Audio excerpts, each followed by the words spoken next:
Hello and welcome. So Michael here, and I wanted to make this video to talk about something that I've been wanting to write a book about. Actually, many years ago it came up. I didn't find the time, so I hope in the future I will find the time. But I thought, hey, I'll make a video and just present this sort of framework or this concept because I think it's going to be helpful for many people on the healing journey. And the subject I'm going to be covering is called the 3 stages of healing.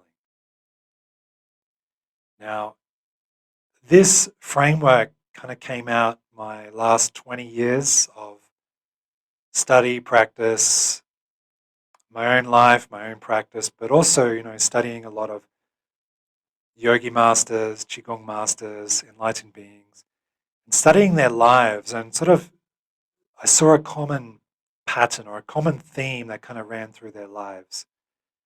And then just reflecting through the years is that's how I came up with these 3 stages of healing.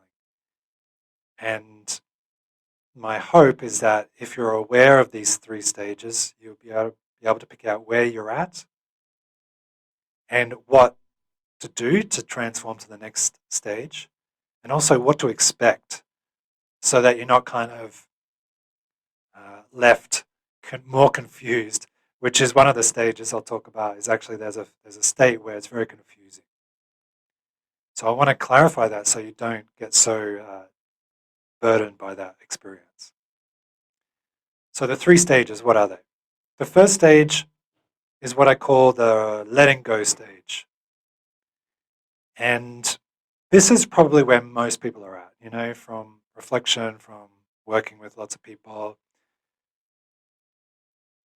They're most likely in this stage. And this stage is about the point in your life when you start questioning your history, you start questioning your things like cultural conditioning, you start questioning your religious conditioning, you start questioning your social conditioning, your identities, your history, and you start going, hang on, is this true? Does this work?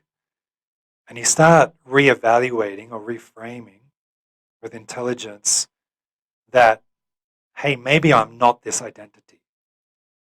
Maybe I'm not that young boy or that young girl who had these dreams and that was the way the world was. Maybe it's not like that.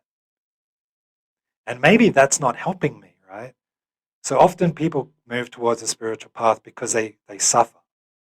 There's a suffering in life. You do all the right things, you go to uni, get the right job, get the right partner, get married, and then you're miserable. Then we go, hang on, start questioning, is this really true? Is this really the right path for me? Does this make me happy? Is my religion really that helpful? So again, that sort of crisis point of suffering moves us into that spiritual path for most of us, not all of us, but for most of us. And so then it's this process of letting go, of evaluating or observing is probably a better word. You observe behavior and thinking patterns that you've got, and then you start throwing them away to see what happens, to see if there's a better way.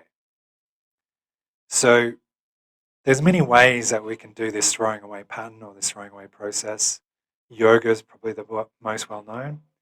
Qigong kind of does it in a sort of less direct way.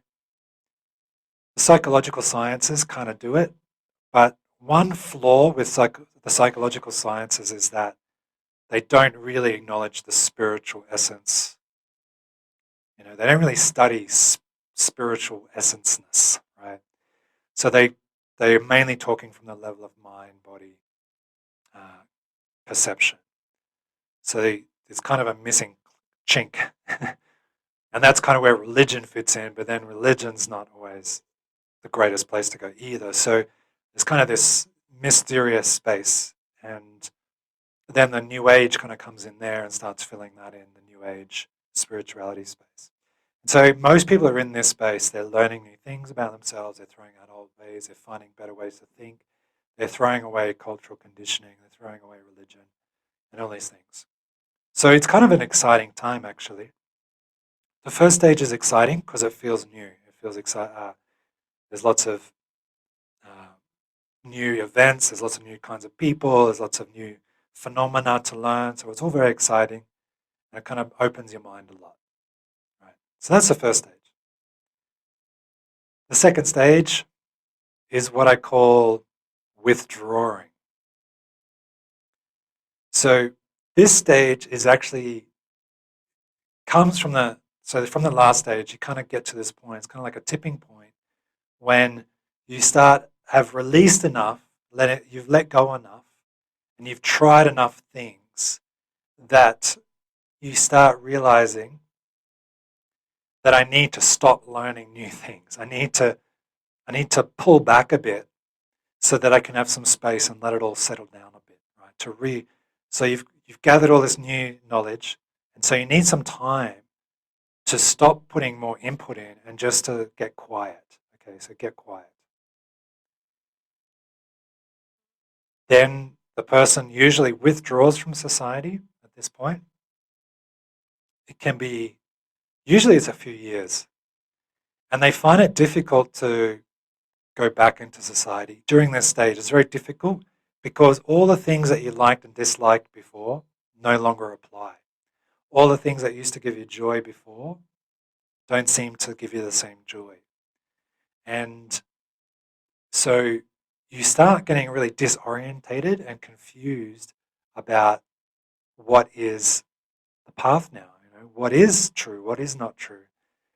So it's kind of a bit of a disorientating space.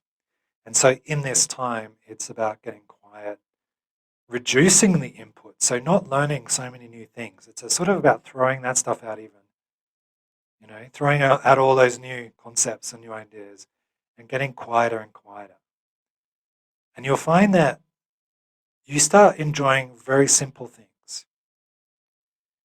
You start losing a lot of desires.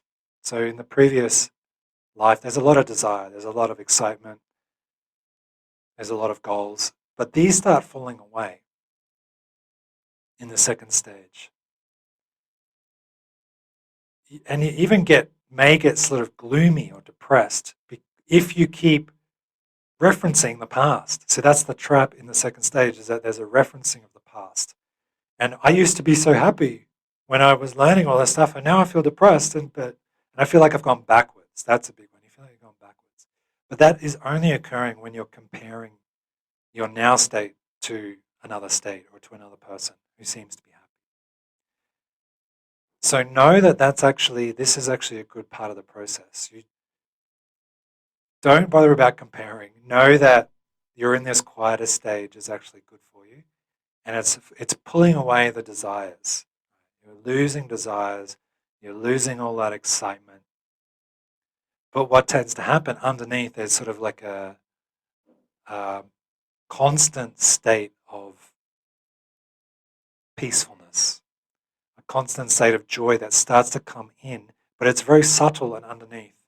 The emotional body tends to go up and down, and the thoughts and the mind is very agitated usually all the time. So that's what governs the earlier stages of life, is this hyperactive emotional and psychological state. But when you start withdrawing, is that starts calming down, and then this deeper, more subtle vibration of peacefulness starts to come and become more present. It takes time to get that state and to be okay with not being excited and to be okay with not comparing yourself all the time with success, with other people's success. All that stuff falls away. So that's a stage 2. And on average, for most of the people's lives I looked at, it seems to be around 4 years.